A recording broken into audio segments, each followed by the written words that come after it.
Queridos irmãos, queridas irmãs, muita paz a todos nós, dos dois planos da vida, plano material, plano espiritual, que estamos aqui acompanhando este estudo baseado no Sermão do Monte de nosso Mestre.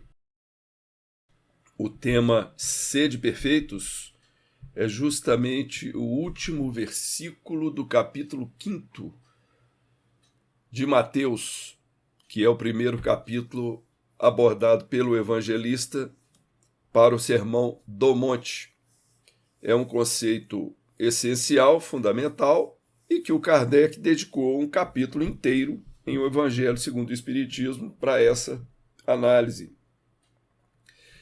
Então, nós gostaríamos de iniciar dizendo que o registro foi feito da seguinte forma: sede vós perfeitos, como é perfeito o vosso Pai que está nos céus. Mateus 5, 48. Mas que não se trata de atingir a perfeição absoluta de Deus. Não é possível que nós sejamos iguais ao Criador, porque senão haveria outro Criador, não é? Então é apenas uma meta, um alvo para nós, né? Tentarmos imitar as qualidades divinas que estejam ao nosso alcance nesta fase do nosso progresso evolutivo. Então precisamos buscar quais são essas qualidades, onde que está esse nosso modelo, e quanto a isso nós encontramos na questão 625 de o Livro dos Espíritos, a pergunta que Kardec fez aos espíritos superiores que o estavam assessorando. Quando ele questiona assim: qual o tipo mais perfeito que Deus tem oferecido ao homem para lhe servir de guia e modelo? E vem a resposta Jesus, a menor resposta, né, que a gente encontra em O Livro dos Espíritos. Então Jesus, ele serve para nós de guia e modelo, entendendo que Jesus é um homem que foi animado por um espírito puro no nível Cristo. Então esse Cristo, que é o único Cristo que a gente realmente teve notícia e conheceu, ele animou o corpo do homem que se chamou Jesus. E Jesus veio trazer o pensamento do Cristo que reflete a lei divina, o pensamento de Deus para nós. Então, por isso, ele nos serve de guia e de modelo de perfeição, não é? Então, nós temos dois registros no Sermão do Monte, muito parecidos, feitos por Lucas e por Mateus. Mateus é mais organizado com relação ao sermão. Ele colocou o Sermão do Monte nos capítulos 5, 6 e 7, do primeiro ao último versículo. Compõe o Sermão do Monte. Já Lucas, ele tem trechos do sermão que estão em capítulos diferentes. Esse está no capítulo 6 de Lucas. Nós vamos dar uma lida e vamos ver como que ele se assemelha ao registro de Mateus. Lucas disse assim: digo, porém, a vós que ouvis, amai a vossos inimigos, fazei o bem aos que vos odeiam, bendizei os que vos maldizem, e orai pelos que vos caluniam. Se amais aqueles que vos amam, que gratidão mereceis? Até os pecadores fazem isso. E se fizerdes bem aos que vos fazem o bem, que gratidão mereceis? Até os pecadores fazem isso. E se emprestardes àqueles de quem esperais receber, que gratidão mereceis? Até os pecadores emprestam aos pecadores para receberem outro tanto. Amai, porém, a vossos inimigos, fazei bem e emprestai sem esperar ressarcimento, e grande será a vossa recompensa, e sereis filho do Altíssimo, porque ele é bom para com os ingratos e maus. Sede misericordiosos como é misericordioso o vosso Pai. Então, Lucas arremata com a misericórdia. o trecho muito parecido em Mateus, que também se compõe dessas mesmas ideias. Nós lemos: ouvistes o que foi dito, amarás o teu próximo e aborrecerás o teu inimigo. Eu, porém, vos digo: amai os inimigos, orai pelos que vos perseguem, para que vos torneis filhos do vosso Pai que está nos céus, porque ele faz levantar-se seu sol sobre maus e bons, e faz chover sobre justos e injustos. Porque se amardes aos que vos amam, que recompensa tendes? Não fazem os publicanos também o mesmo? E se saudardes somente os vossos irmãos, que fazeis de especial? Não fazem os gentios também o mesmo? Sede vós, pois, perfeitos, como é perfeito o vosso Pai Celestial. Então, Mateus arremata com a perfeição, enquanto que Lucas arrematou com a misericórdia. No caso de Mateus, esse trecho inteiro, cuja conclusão final é a perfeição, ele inicia fazendo uma referência ao Antigo Testamento. Ouviste o que foi dito nas Escrituras: amarás teu próximo e aborrecerás o teu inimigo. Então a gente vê aqui uma espécie de contradição, né? A orientação estava sendo dada para amar o próximo, mas aborrecer o inimigo. Porque no Antigo Testamento nós encontramos Moisés ordenando: ama teu próximo como a ti mesmo, no Levítico. Ama o estrangeiro e peregrino como a ti mesmo, também no Levítico e Deuteronômio. Mas em diversos trechos desses livros, ele anotou que deveriam ser olhados como inimigos os amonitas, moabitas e amalecitas, que são os descendentes das tribos de Amon, Moabe e Amaleque. Então fazia supor que esses povos deviam ser aborrecidos. Então isso é uma imperfeição à lei do amor.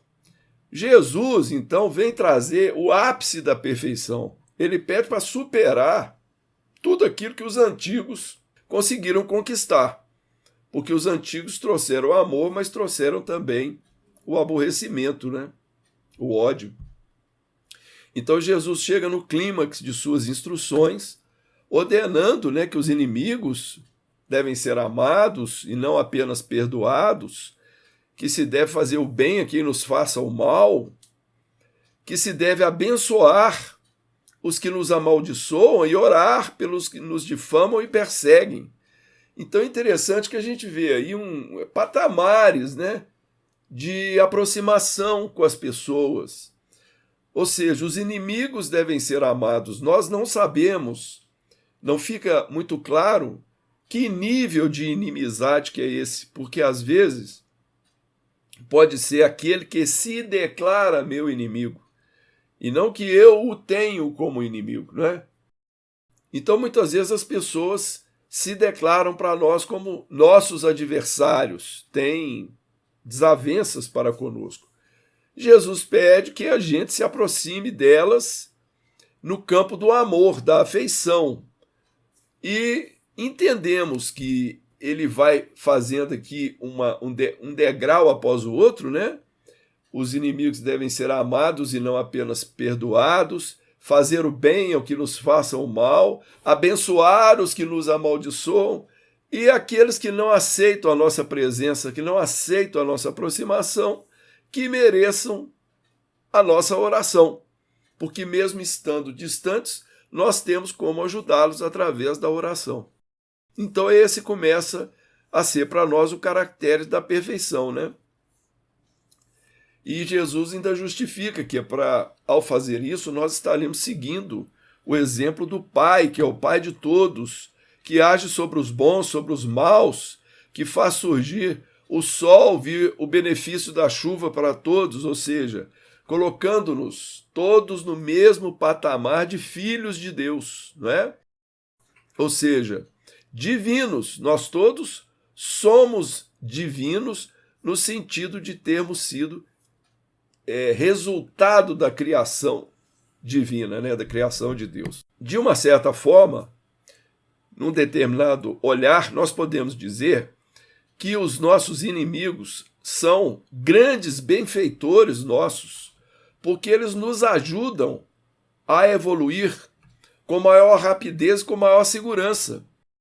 Os inimigos vão limando as nossas arestas a partir do momento que nós precisamos aprender a amá-los. Então nós temos de ser mais tolerantes, nós temos que desenvolver o perdão e abnegação, dedicação, várias coisas nesse sentido que vai aperfeiçoando o nosso espírito, não é? Então, tem uma mensagem do Emmanuel, inclusive, nós não trouxemos, mas a gente lembra do trecho, quando o Emmanuel diz que os inimigos muitas vezes fazem melhor para nós, vamos dizer assim, né? Nos ajudam mais que os amigos, porque muitas vezes os amigos nos levam, vamos falar assim, para o buraco, né? Para o mau caminho. E os inimigos ficam ali tentando apontar as nossas falhas e com isso nos ajudam a atentarmos para as nossas imperfeições. Quando somos orgulhosos, nós não aceitamos opiniões, né, que nos relegue a uma criatura imperfeita, mas aqueles de nós que já tenta trabalhar dentro de si a humildade, que sabe ouvir, que sabe reconhecer um comportamento, um pensamento errado, equivocado, deve dar chance a si mesmo de agir diferente depois, de melhorar aos poucos, porque Jesus não exigiu de ninguém uma perfeição imediata e absoluta. Não existe isso. E então Jesus estabeleceu aqui uma comparação com o modo de agir de indivíduos que perante os israelitas eles eram desclassificados de todas as formas. Por exemplo, os publicanos. Porque se amardes os que vos amam, que recompensa tendes, não fazem os publicanos também o mesmo? Por que ele colocou o publicano aí na mesa, vamos dizer, mostrou, né, a ação do publicano? Porque o publicano, para o judeu, era considerado um pecador, era o coletor de impostos. E isso para o judeu era um absurdo. Então Jesus está mostrando que essas pessoas que eles desclassificavam, como os pagãos também, também agem dessa forma. Ou seja, ajudam a quem os ajuda, né? Retribuem a quem lhes dá alguma coisa. Então, sempre nesse campo de troca. Ao passo que o amor verdadeiro não se exige nada de ninguém. A gente apenas doa. Então, essas classes, né, chamados pecadores, pagãos, eles têm uma atuação humana normal, amam os amigos e odeiam os inimigos. Prestam benefícios aos que os ajudam, emprestam quando têm certeza de que vão receber ressarcimento. Então Jesus está falando, ser como eles não é vantagem. É preciso superar isso. É preciso ir além. O cristão precisa ser superior. O cristão pode ser superior. Pode ser mais perfeito, com bondade, com misericórdia suprema. Então, para o cristão, não basta fazer como os outros, retribuindo com bondade e gratidão os benefícios recebidos, com alegria, para nós, mas retribuindo com a mesma bondade e gratidão aos benefícios, entre aspas, recebidos com lágrimas, ou seja, aquilo que vem nos trazer sofrimento, aquilo que nos faz sofrer. Assim nós podemos almejar a perfeição absoluta. Ninguém fica isento de se aperfeiçoar. Essa exigência da perfeição, ela é para todos nós, todos os espíritos precisam alcançar a perfeição. É uma meta evolutiva de todos nós. Muito bem. Então o Pai Celestial, ele constitui a nossa vida, né? A vida das pessoas boas, das pessoas más, das justas, das injustas, e todas elas recebem os mesmos benefícios quando ele aponta para o sol que vem para todos, a chuva que vem para todos, o ar, tudo isso, todas as pessoas recebem. Agora, se a estrada para o espírito, a estrada que ele escolhe, ela é errada, não tem uma intervenção divina. Isso é que é interessante. Não tem um castigo divino. É o próprio espírito que encontra pela frente a parede da lei Então a lei de causa e efeito, a lei de ação e reação, ela mesma vai providenciar a correção para o espírito. Ela mesma vai providenciar a reparação. Então não existe a necessidade da presença de Deus pessoalmente, punindo aquela figura antropomórfica de Deus com a feição humana, olhando, apontando, né, a culpa, se preparando ali para nos punir. Não. Nós estamos sujeitos sob a lei de ação e reação, ou lei de causa e efeito. E essa lei se faz cumprir com a ajuda dos intermediários de Deus, os mensageiros de Deus que vão nos auxiliar no cumprimento de sua lei. Está então traçado o caminho que leva à perfeição. Amar os inimigos e amá-los realmente, não apenas de boca. E Lucas diz que se o fizermos, nós seremos filhos do Altíssimo, ou seja, nós nos aproximaremos vibracionalmente de Deus pela bondade e misericórdia. Então, quanto engano há nas religiões que ainda defendem e divulgam a ideia de que logo após a morte a criatura ela vai se encontrar com Deus diretamente. Nós no Espiritismo entendemos perfeitamente que não pode ser assim. Nós temos que passar por vários patamares de evolução e jamais devemos esperar que vamos ver o Pai, que vamos ver o Criador quando nós desencarnarmos. Não tem condição, porque, como é que está lá no Evangelho de João? Deus nunca foi visto. O Filho unigênito do Pai é que o revelou. O que significa isso? Deus nunca foi visto nem será visto, porque não é com os olhos físicos que a gente vai ver Deus. Essa visão é uma visão de aproximação vibracional pela purificação do espírito, que vai exterminando as suas mazelas morais. Então é uma visão de entendimento do Criador e da criação, que está muito além da nossa compreensão no nível que nós nos encontramos. Outra coisa importante é que a essência da perfeição é a caridade, na sua mais ampla acepção, porque implica a prática de todas as outras virtudes. Assim, quando a gente se recorda daquela frase do Kardec, né?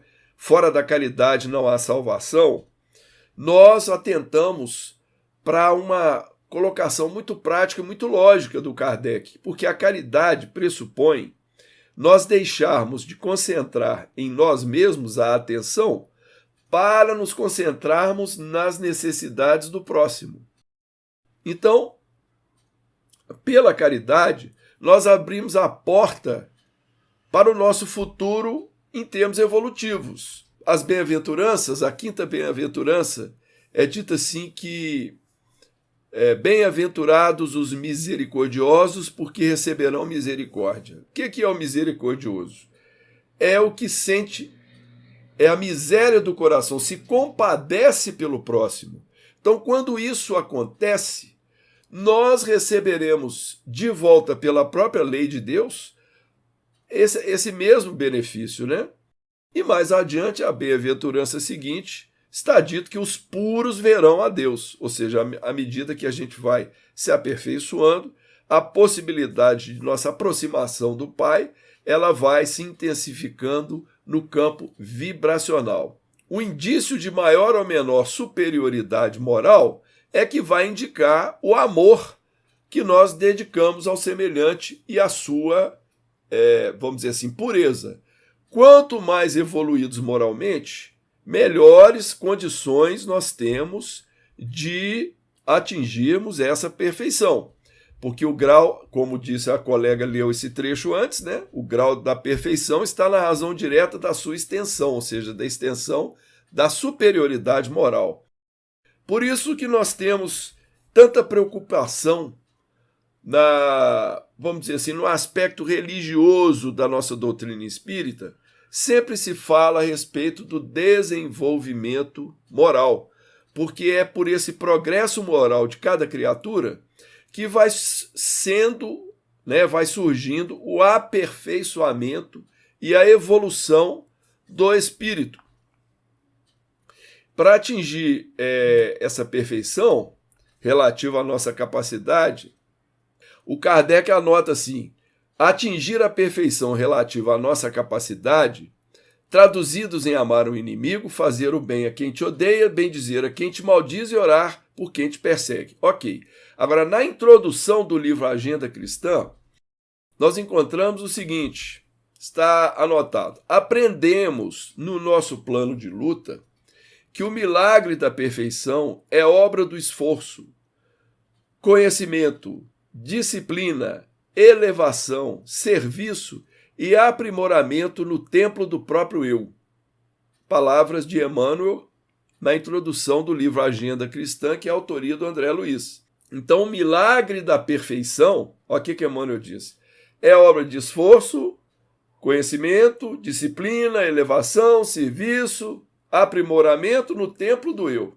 Então, olha que conceito diferente daquela imagem que algumas religiões fazem de seres angelicais, que já foram criados por Deus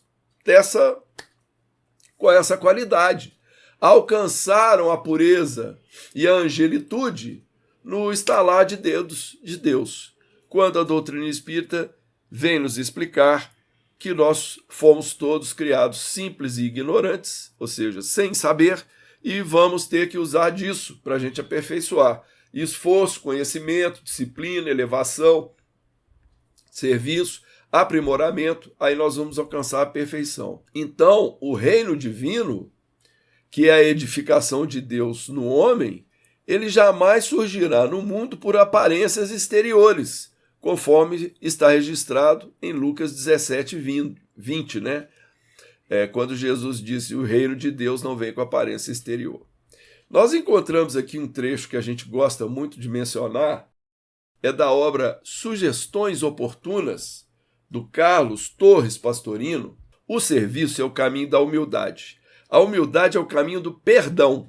O perdão é o caminho do amor. O amor é o caminho da perfeição. A perfeição é o caminho da divinização.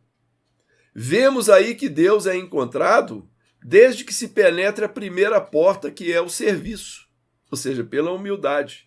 É na porta do serviço humilde que encontramos o espírito das individualidades superiores, já despido de vaidades e preconceitos. O serviço humilde, feito com perdão e amor, traz a luz da perfeição à alma e atinge os píncaros da altitude. Só se sobe em espírito quando se desce em matéria. Só se eleva a individualidade quando a personalidade se anula.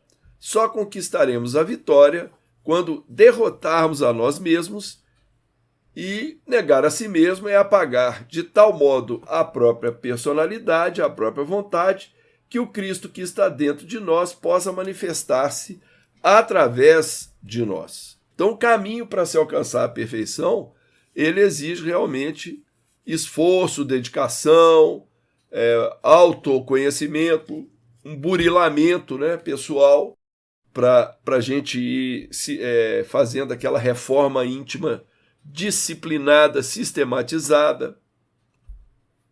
A gente gostaria de comentar rapidamente aqui sobre o roteiro, sobre a estruturação de O Livro dos Espíritos,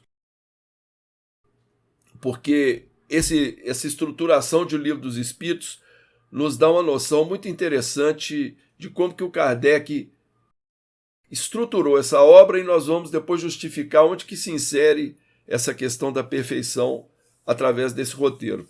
A primeira parte do livro é as causas primárias, certo? Deus e os dois elementos gerais do universo, que é espírito e matéria. Então, no Livro dos Espíritos, a questão 10 é perguntado: pode o homem compreender a natureza íntima de Deus? Não, falta-lhe para isso o sentido. Nós não temos condição de compreender Deus ainda, no nosso nível. Então, Deus não é o objeto principal de estudo do Espiritismo, né? A matéria é objeto de estudo das ciências ordinárias. Então, o Espiritismo vai estudar o seu objeto, que é o Espírito. A segunda parte vem falar do mundo, onde o Espírito se manifesta. A primeira fala do elemento que vai ser estudado o espírito. A segunda, o mundo onde esse elemento se manifesta. O mundo espírita é o mundo dos espíritos. Análise detalhada do universo ou domínio a ser estudado. Origem, natureza dos espíritos, perispírito, diferentes ordens, progressão, pluralidade das existências, vida espírita, emancipação da alma, intervenção dos espíritos no mundo corporal. Legal. Aí vamos para a terceira parte, leis morais. Então nós já temos o elemento, já temos onde ele se manifesta, agora quais leis que ele está sujeito? As leis morais. Porque as leis físicas regulam o mundo material e as leis morais vão regular a conduta dos espíritos. E, no final, Kardec arrematou as questões relacionadas no que ele intitulou a quarta parte das esperanças e consolações, ou seja, dedução das consequências e busca de aplicações úteis, penas e gozos terrestres e penas e gozos futuros. É a consequência de se aplicar as leis ao espírito vivendo nesse mundo onde ele se manifesta. O que vai acontecer com ele na Terra e no campo espiritual? Então o Livro dos Espíritos fecha tudo isso. E a gente pode dizer que é justamente um caminho para explicar, para montar para nós aquela filosofia do desenvolvimento do nosso espírito humano para ele alcançar a perfeição. Então ele vai ter que passar pelas leis morais, que estava justamente na terceira parte do Livro dos Espíritos. E no conjunto das leis morais, nós temos estabelecido os deveres do homem para com Deus, para consigo mesmo e para com o próximo, que é a grande lei, né? Amarás o Senhor teu Deus de todo o teu coração, de todo o teu espírito, e amarás o teu próximo como a ti mesmo, não é isso? Então, Deus, o próximo e a si mesmo.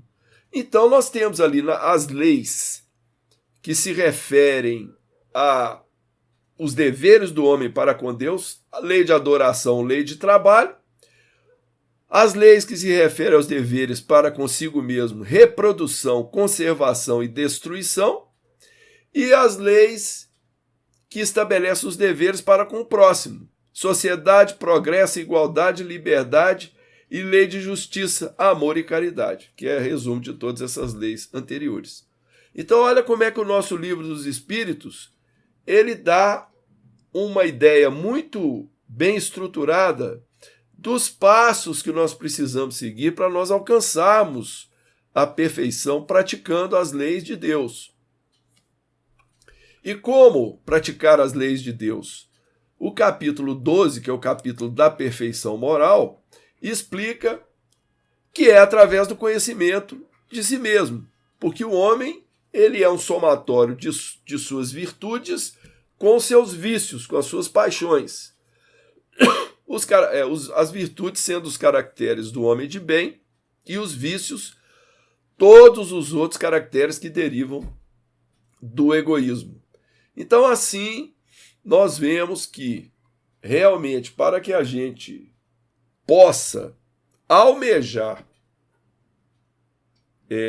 qualquer desejo, qualquer intenção de nós alcançarmos um nível mínimo de perfeição moral, de perfeição do nosso espírito, vai exigir que a gente conheça mesmo a nossa própria imperfeição, né?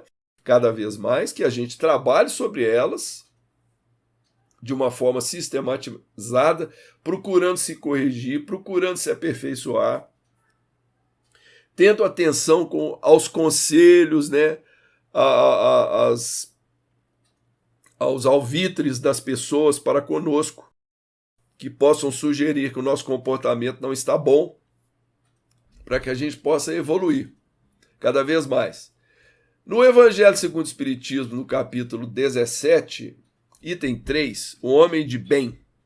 O homem de bem é um item de o Evangelho segundo o Espiritismo muito interessante, porque ele vai descrevendo as características de uma pessoa, como se ela tivesse já alcançado esse patamar de homem de bem. Então, quem que é esse homem de bem? Aí o Kardec começa a escrever lá, o verdadeiro homem de bem é o que cumpre a lei de justiça, de amor e de caridade na sua maior pureza. Então ele está atento ao cumprimento dessa lei. Se ele interroga a consciência sobre os seus próprios atos, a si mesmo perguntará se violou essa lei, se não praticou o mal, se fez todo o bem que podia, se desprezou voluntariamente alguma ocasião de ser útil, se ninguém tem alguma queixa dele, enfim, se ele fez a outrem tudo o que desejara lhe fizesse. Puxa vida, será que nós conseguimos ser assim, né? Fazemos essa análise, né, interrogando a nossa própria consciência, se nós violamos em algum nível a lei de amor, de justiça, de caridade, se nós praticamos algum mal ou se nós deixamos de fazer um bem que a gente poderia ter feito, se nós desprezamos uma oportunidade que a gente teve de ser útil e a gente cruzou os braços ali e não fomos, se alguém tem queixas a nosso respeito, então é preciso ter coragem, né? Para a gente se enfrentar, mas a meta é uma meta superior e aqueles que tiverem, como é que Jesus falou? Aquele que perseverar até o fim será salvo, não é isso? Esse é, inclusive, o final do capítulo 6 lá de Mateus, do Sermão do Monte. Então ele prossegue falando do homem de bem, dizendo: deposita fé em Deus, na sua bondade, na sua justiça, na sua sabedoria. Sabe que sem a sua permissão nada acontece e se lhe submete à vontade em todas as coisas. Ou seja, é a pessoa que tem fé em Deus, é um crente e respeita Deus. Respeita Deus, respeita o desejo de Deus. Como é que Deus não é uma pessoa que está informando os desejos. O pensamento de Deus vem através dos seus representantes, não é isso? E o representante principal é quem? Jesus. E Jesus disseminou aí a lei de Deus de várias formas, principalmente através dos exemplos e através das suas palavras. Foi assim que Jesus transmitiu para nós a lei de Deus. Muito bem. Aqui diz também que o homem de bem tem fé no futuro, razão por que coloca os bens espirituais acima dos temporais. Somos aqueles que se preocupam cada vez menos, né, com as questões materiais. A pessoa que está mais voltada para as suas transformações morais e a sua condição espiritual. Ela pode até ter posses, porque não se trata de ter posse ou não ter posse, né? Se isso está certo ou está errado, não se trata disso, porque cada um de nós tem que aprender a fazer bom uso dos recursos materiais, cumprindo a lei de amor, justiça e caridade.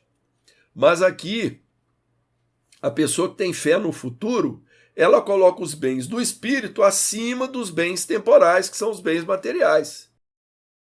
E ela sabe que todas as vicissitudes da vida, todas as dificuldades, problemas, percalços, todas as dores, as decepções, são provas ou expiações e deve aceitá-las sem murmurar. Eis o truque. Todos nós ficaremos sujeitos às provas e expiações. Não tem jeito. Não tem ninguém na Terra que não esteja sujeito a essa situação, porque é uma situação evolutiva. É onde a gente quita os nossos débitos através de reparações, né, as expiações, ou quando são colocados novos desafios à nossa frente, que são as provas, para ver se nós já temos o mérito de superar. Mas só vai valer isso sem murmurar, sem reclamar. O espírito que passa por provas e expiações reclamando, ele pode passar, mas não vai ter o valor que deveria ter ou que poderia ter se ele o fizesse com humildade, sem reclamar. Essa que é a questão. Possuído do sentimento de caridade e de amor ao próximo, faz o bem pelo bem, sem esperar paga alguma. Então é uma caridade completamente desinteressada. Retribui o mal com o bem, toma a defesa do fraco contra o forte, sacrifica sempre seus interesses à justiça, ou seja, sem egoísmo. Encontra satisfação nos benefícios que espalha, nos serviços que presta, no fazer ditosos os outros, ou seja, está sempre feliz porque as outras pessoas estão sendo beneficiadas e muitas vezes pelos seus próprios atos, por aquilo que ele está proporcionando, né? Enxugando lágrimas, consolando as pessoas, né? Tudo isso faz parte da característica do homem de bem e da perfeição do espírito. E aqui vem uma frase importante: seu primeiro impulso é pensar nos outros antes de pensar em si. É para cuidar dos interesses dos outros antes do seu próprio interesse. O egoísta, ao contrário, calcula os proventos e as perdas decorrentes de toda ação generosa. Quanto que eu ganhei, quanto que eu perdi. O homem de bem é bom, humano, benevolente para com todos, sem distinção de raças, de crenças, porque em todos os homens vê irmãos seus. Então é uma visão realmente bem espiritual, essa visão do homem de bem, né? E aqui ele começa a falar a respeito da noção de família universal. Respeita nos outros todas as convicções sinceras. Não lança anátema aos que, como ele, não pensam. Ou seja, respeita todas as crenças, todas as tendências. Isso hoje está cada vez mais sendo um apelo universal, né? Não ao preconceito, não ao preconceito de várias formas, né? Preconceito de raça, preconceito de gênero, preconceito contra a mulher. Existe nós estamos passando assim por uma transição de gerações, né? Transição de gerações. Então, eu mesmo fui vítima de uma geração preconceituosa. No passado, na minha infância, na minha juventude. Pelas conversas, pelas piadas, pela forma como a gente se referia a determinado tipo ou categoria de pessoa. Era normal a gente ouvir aquilo, achava aquilo fazia parte do dia a dia da nossa existência. Mas está vindo aí, né, a própria sociedade reagindo e mostrando, não, peraí, está errado. É preciso que a gente enxergue a essência. E a essência não tem cor, não tem sexo, não tem, tem que respeitar todas as tendências, todas as opções que a pessoa deseja para si, tudo isso tem que ser respeitado. Então é realmente um caminhar para uma família universal, né? E isso é muito importante que a gente esteja vivendo essa época. O Kardec perguntou, na questão 785 de O Livro dos Espíritos, qual o maior obstáculo ao progresso? E os espíritos responderam assim: o orgulho e o egoísmo. Refiro-me ao progresso moral, porquanto o intelectual se efetua sempre. Então o espírito respondeu, fez uma parte, né? Com relação ao intelectual, a gente está sempre progredindo. Mas o progresso moral, nós precisamos combater orgulho e egoísmo. O egoísmo faz que eu veja apenas a mim mesmo e principalmente eu mesmo, os meus desejos, a minha vez, a minha satisfação, a minha necessidade, em primeiro lugar em tudo. E o orgulho é aquele movimento do nosso intelecto que faz comparações e nos coloca acima do outro. Então a pessoa orgulhosa, ela se sente mais isso, mais aquilo, do que aqueles com quem ela convive. Então diz aqui o Livro dos Espíritos que todo vício tem seu princípio no egoísmo e no orgulho, que são a própria negação da caridade. Qual a mais meritória de todas as virtudes? Questão 893 de O Livro dos Espíritos.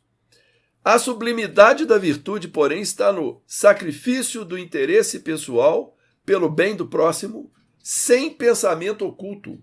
A mais meritória é a que assenta na mais desinteressada caridade. Então, a virtude mais meritória é a caridade praticada absolutamente sem nenhum interesse. Fazer pelo próximo por fazer, pela satisfação de vê-lo ser ajudado, de vê-lo progredir. Então, assim, é uma meta para nosso desenvolvimento da nossa virtude. É nós auxiliarmos as pessoas com a caridade, mas dentro daquele princípio, né? Não saiba a vossa mão esquerda o que dá a vossa mão direita, sem nenhum interesse oculto. Então, essa pessoa não alimenta ódio, nem rancor, nem desejo de vingança. A exemplo de Jesus, perdoa, esquece as ofensas e só dos benefícios se lembra, por saber que perdoado lhe será conforme houver perdoado. Prosseguindo com o homem de bem, é indulgente para com as fraquezas alheias, porque sabe que também necessita de indulgência e tem presente esta sentença do Cristo: atire-lhe a primeira pedra aquele que se achar sem pecado. Então não fica apontando os erros, os defeitos, tem tolerância, tem paciência, ajuda a pessoa, né, a superar as deficiências dela, dentro do possível. Colabora para a correção dos seus erros, sem haver uma arrogância ou uma demonstração de superioridade moral, que isso não condiz, né, com o movimento cristão. Nunca se compraz de buscar os defeitos alheios, nem ainda em evidenciá-los. Se a isso se vê obrigado, procura sempre o bem que possa atenuar o mal. Então, essa é uma questão que é abordada na pergunta 903 que o Kardec fez em O Livro dos Espíritos. Incorre em culpa o homem por estudar os defeitos alheios? Os espíritos responderam: incorrerá em grande culpa se o fizer para os criticar e divulgar, porque será falta com a caridade. Ou seja, estudar os defeitos alheios para criticar e divulgar os defeitos é falta de caridade. A indulgência para com os defeitos de outrem é uma das virtudes contidas na caridade. É não enxergar, né, ou enxergar o defeito alheio, mas permanecer em silêncio, ajudar silenciosamente, disfarçando até a intenção da ajuda, se possível.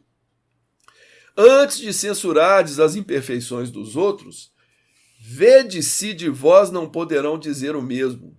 Tratai, pois, de possuir as qualidades opostas aos defeitos que criticais do vosso semelhante. Esse é o meio de vos tornar superiores a ele. Fazei por maneira de que, se não vos possam aplicar estas palavras de Jesus: vê o argueiro no olho do seu irmão, do seu vizinho, e não vê a trave que está no teu próprio. Então, todo esse ensino de Jesus, não é, dado no Sermão do Monte, ele vem aí nos auxiliar a alcançar essa perfeição moral. E aqui foi citado, né, nessa questão da avaliação do erro, aquele trecho que fala do argueiro e da trave. Ele estuda as próprias imperfeições e trabalha incessantemente em combatê-las. Todos os esforços emprega para poder dizer no dia seguinte que alguma coisa traz em si de melhor que na véspera. Ou seja, então, aquele que está com interesse de alcançar esse nível de perfeição, ele deve, primeiramente, estudar os próprios defeitos e trabalhar essa sua transformação. Depois vem uma questão interessante, que é a 595. Qual o sinal mais característico da imperfeição? Os espíritos respondem: o interesse pessoal. O verdadeiro desinteresse é coisa ainda tão rara na Terra que, quando se patenteia, todos o admiram como se fosse um fenômeno. O apego às coisas materiais constitui um sinal notório de inferioridade, porque quanto mais se aferrar aos bens deste mundo, tanto menos compreende o homem o seu destino. Então, o interesse pessoal, ele, vamos dizer assim, ele colabora para tirar o mérito da caridade prestada, né? E ele fala aqui, né, o Espírito respondeu ao Kardec dizendo que quando a pessoa é totalmente desinteressada, 100%, as pessoas admiram isso como se fosse um fenômeno. um fenômeno, uma coisa fora do comum, porque realmente não faz muito parte assim do nosso dia a dia, do nosso estado atual, né, de manifestação do espírito humano em termos da sua condição moral. É uma condição ainda muito precária. Livro Pão Nosso, mensagem número 36, intitulada Até o Fim. Mas aquele que perseverar até o fim será salvo. Mateus 24:13. Aqui não vemos Jesus referir-se a um fim que simbolize término, e sim a finalidade ao alvo, ao objetivo. O evangelho será pregado aos povos para que as criaturas compreendam e alcancem os fins superiores da vida. Eis porque apenas conseguem quebrar o casulo da condição de animalidade aqueles espíritos encarnados que sabem perseverar. Quando o mestre louvou a persistência, evidenciava a tarefa árdua dos que procuram as excelências do caminho espiritual. É necessário apagar as falsas noções de favores gratuitos da divindade. Ninguém se furtará impune a percentagem de esforço que lhe cabe na obra de aperfeiçoamento próprio. As portas do céu permanecem abertas, nunca foram cerradas.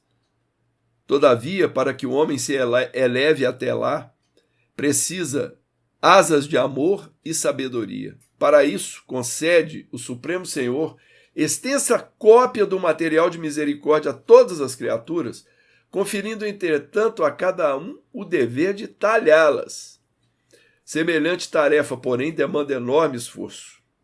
A fim de concluí-la, recruta-se a contribuição dos dias e das existências. Muita gente se desanima e prefere estacionar séculos a fio. Nos labirintos da inferioridade, todavia, os bons trabalhadores sabem perseverar até atingirem as finalidades divinas do caminho terrestre, continuando em trajetória sublime para a perfeição. Por isso nós escolhemos esta mensagem. Ou seja, Emmanuel vem mostrar para nós que para alcançar a perfeição é preciso perseverança. E citou aqui aquele trecho que nós já mencionamos: aquele que perseverar até o fim será salvo. Porque quem perseverar vai passar por todos os percalços, todas as dificuldades, vai aos poucos conquistando as suas virtudes e quando chegar no final se transformou em espírito puro.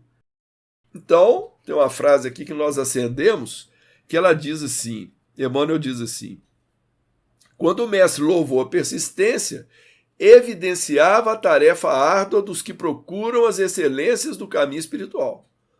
Todos de nós que estivemos em algum momento buscando um aperfeiçoamento moral para conquistar excelências do caminho espiritual, nós vamos precisar de persistência, porque não vai ser fácil. Não vai ser fácil. Jesus já tinha alertado: passai pela porta estreita, porque larga é a porta da perdição.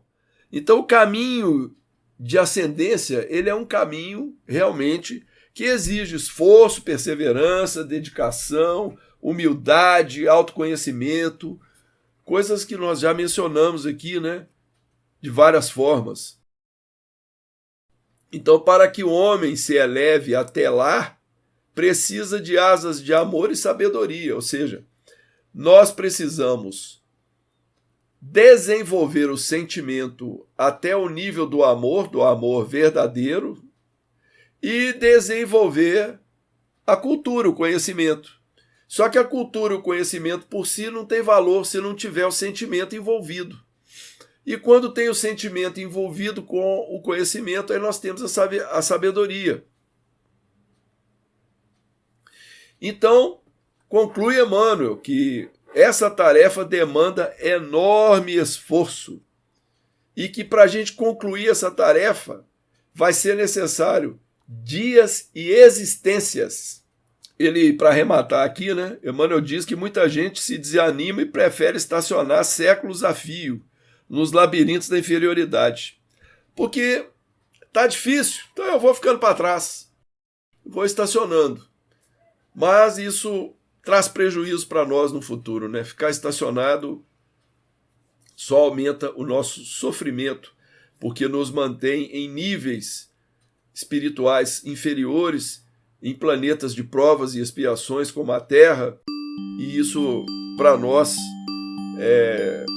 não é tão bom quanto se a gente estivesse num plano mais evoluído, né? Um plano mais etéreo, convivendo com espíritos mais avançados, que será muito melhor para todos nós.